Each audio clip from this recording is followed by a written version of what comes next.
You've used Tap and Pay many times, but do you know who actually makes the card machine itself?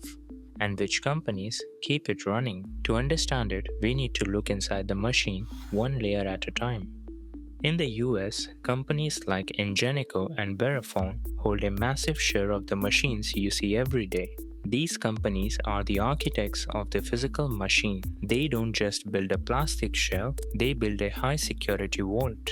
Inside the casing is a tamper detection mesh and security sensors. If anyone tries to pry the machine open to steal information, it triggers a feature that automatically erases all the data and internal security keys, turning the machine into a useless brick so your information stays safe. But a secure shell is useless without a brain inside to manage that data. Inside that hardware, the machine needs a brain to think. Most modern terminals today run on a specialized version of Linux or Android. This software has one primary job: to scramble your information. The moment you tap or dip your card, the machine hides your details behind a wall of code. In many modern machines, this process ensures the merchant can't see your full card number. The machine secures it before the beep even finishes. Once the brain secures the payment, the machine has to provide you with physical proof of the sale. The most mechanical part of the machine is the printer.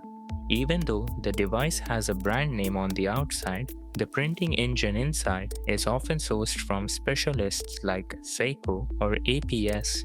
There is actually no ink inside this machine. Instead, a small heating device burns the text directly onto the paper. This is why it's so quiet and almost never jams. It's a simple, rugged system built to print thousands of receipts for years without needing a repair. While the receipt prints right in front of you, the machine is simultaneously reaching out to a massive digital network.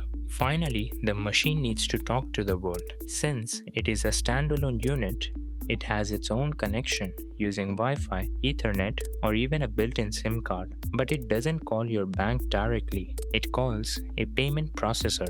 In the US, companies like Fiserv or Worldpay handle a huge portion of these connections. They act as the central nervous system, taking the signal from the machine and routing it through networks like Visa or MasterCard for approval.